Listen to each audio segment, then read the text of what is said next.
ராம் ராம். வாழ்க வளமுடன். Voice of காஞ்சி நேயர் அனைவருக்கும் இனிய மாலை வணக்கம். இன்னைக்கு விதுர நீதின்னு சொல்ல வேண்டாம், ஸ்ரீ ராமானுஜரோட பக்தி, உண்மையான குரு பக்தி, உண்மையான பக்தி எப்படி அப்படிங்கிறதுக்கு இது ரொம்ப அருமையான பதிவு. ஒரு முறை ராமானுஜரோட குரு யாரு? பெரிய நம்பிகள்.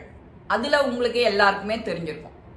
இந்த ராமானுஜர் தன்னுடைய குரு செஞ்ச ஒரு தப்ப எப்படி அத உலகுக்கு நமக்கெல்லாம் எடுத்து காட்டுறார் அப்படின்னு பார்க்கணும்.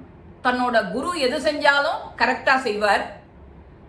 அதுல அவருக்கு அவ்வளவு பூரணமான நம்பிக்கை இருந்தது. அந்த மாதிரி சான்றோர்கள் வகுத்து கொடுத்த அந்த பாதை அறநெறியில மட்டும்தான் போயின்னு இருக்கும். ஒரு முறை இவர் பெரிய நம்பிகளுக்கு என்ன நிர்பந்தம் ஆறுது அப்படின்னா, பிராமணர் அல்லாத ஒருத்தருக்கு ஈம கடன்கள், அதாவது இறுதி கடன்கள் எல்லாம் செய்யும்படி ஒரு நேரம் வந்துடுறது. அது செஞ்ச உடனே அந்த ஊர் மக்கள்லாம் என்ன பண்றான்னா அவரை ஒதுக்கி வச்சுடுறா. ஏன் இவர் இப்படி செஞ்சார் அப்படின்னு. இது ராமானுஜர் காதுக்கு வருது. ராமானுஜர் காதுக்கும் வருது. அந்த காலத்துல பிராமணர்கள் என்னென்ன செய்யலாம் என்ன செய்யக்கூடாதுன்னு ஒரு நெறிமுறை வகுத்து கொடுத்துருக்கா. அதுல வழுவாம எல்லாரும் போயின்னு இருக்கா. இவருடைய குரு அவர்கிட்ட போய் நாம ஏன் குரு எது செஞ்சாலும் கரெக்டா செய்வாருங்கிற நம்பிக்கை ராமானுஜருக்கு இருக்கு. ராமானுஜரோட நம்பிக்கை அவர்கிட்ட போய் நாம தெரிஞ்சுக்கணும் அப்படின்னா அவர் வீட்டுக்கு போறார். நம்பிகளோ ராமானுஜர் இதுக்கு தான் வந்திருக்காருங்கிறத புரிஞ்சுட்டார். இதெல்லாம் புரியாதா என்ன அந்த காலத்துல குருவுக்கு? இவர் சொல்றார், பிராமணர்கள் தங்களுக்குள்ள வகுத்து கொடுத்த நெறிமுறைகளை அன்னைக்கும் என்னைக்கும் நீதி நழுவாம தான் நடந்துட்டு இருக்கா. நெறிமுறைகளை நழுவாம தான் நடந்துட்டு இருக்கா. பிராமணன் அல்லாத ஒருத்தனுக்கு இறுதி கடன்கள் செய்யறது பொருத்தமில்லாத செயல்தான்.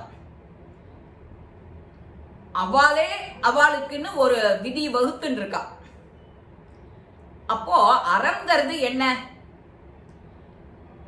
பெரியவா நம்மளுடைய உலகத்துல இருக்கிற சான்றோர்கள் வகுத்து கொடுத்த இந்த உலகியல் தர்மத்திற்கு நாம கட்டுப்படுறது, அதுதான் அறம்ங்கிறது.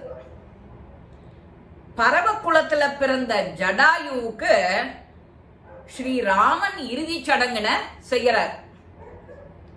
அதே போல சத்திரிய குலத்துல பிறந்த தர்மர் என்ன பண்றார் அப்படின்னா, 4ஆம் வருணத்துல பிறந்த விதுரரை வழிபடுறார். அதாவது உண்மையான பக்தனுக்கு ஜாதி மதம் எதுவுமே கிடையாது அப்படிங்கிறார் அவர் நம்பிகள். என்னால ஒருத்தருக்கு ஈம கடன்கள் செய்து தீயில இடறேன் அப்படின்னா அது என்னை விட பக்தியில பல மடங்கு சிறந்தவனா தான் இருக்கணும். அவனுக்கு இறுதி கடன் செய்ய நான் பெரிய பேரு பெற்றிருக்கணும் அப்படின்னு அவர் சொல்றார்.